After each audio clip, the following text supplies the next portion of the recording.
Hello दोस्तों, सबसे पहले मैं अपनी यूट्यूब फैमिली को प्रणाम करती हूँ। मेरा प्रणाम स्वीकार करें। और मैं आज एक राम जी का आरती गीत सुनाती हूँ। सुनिए आप लोग और कमेंट करके बताइए गीत हमारा आपको कैसा लगा। अभी क्या दिवाली आ रही है। दिवाली में रामचंद्र जी हमारे अयोध्या में आए थे 14 वर्ष पूरा करके, जिसके उपलक्ष्य में हम रामचंद्र जी का भी आरती करते हैं, इसलिए हम आरती गीत गा रहे हैं। सुनिए। उतारू है सखी, अरे उतारू है सखी,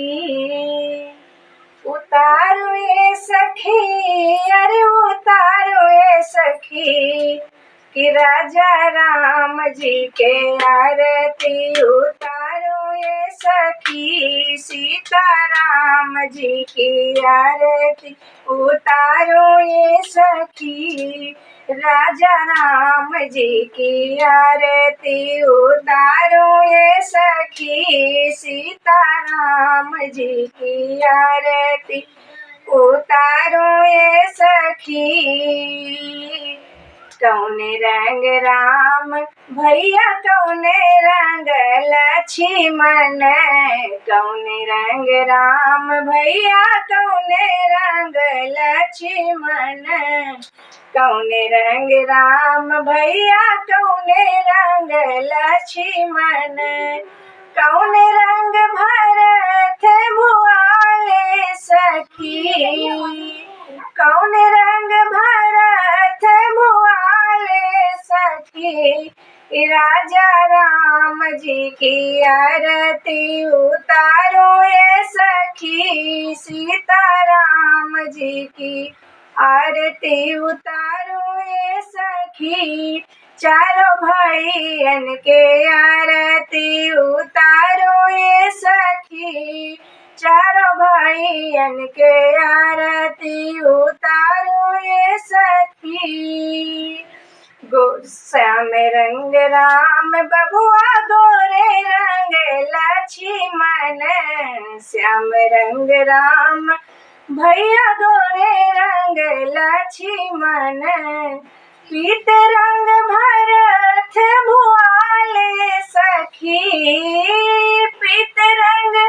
भरत भुआले सखी, कि राजा राम जी के आरती उतारो ये सखी, सीता राम जी की आरती उतारो ये सखी, चारों भाइयन के आरती उतारो ये सखी। के कर राम बबुआ, के कर बबुआ लक्ष्मण, के कर राम बबुआ, के कर बबुआ लक्ष्मण, के कर राम बबुआ, के कर बबुआ लक्ष्मण, अरे के कर भरत भुआले सखी, के कर भरत भुआले सखी, कि राजा राम जी की आरती उतारो ये सखी, सीता राम जी की आरती उतारो ये सखी,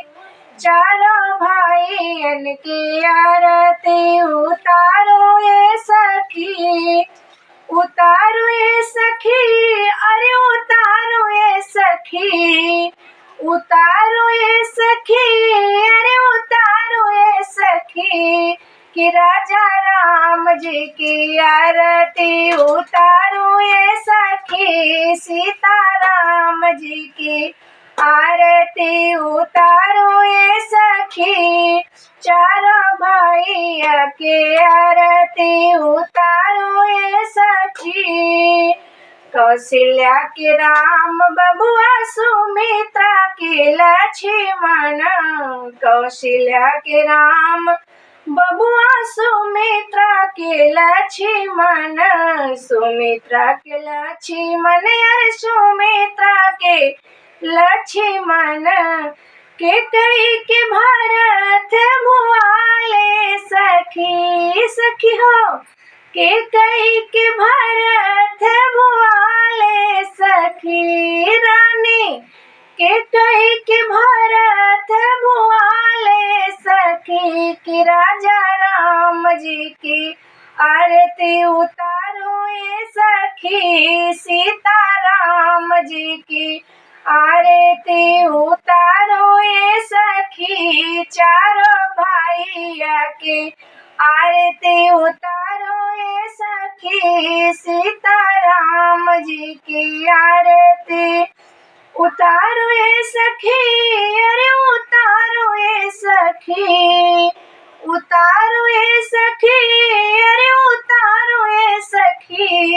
कि राजा राम जी की आरती उतारो ये सखी, सीता राम जी की आरती उतारो ये सखी, चारों भैया के आरती उतारो ये सखी, सीता राम जी के आरती उतारो ये सखी।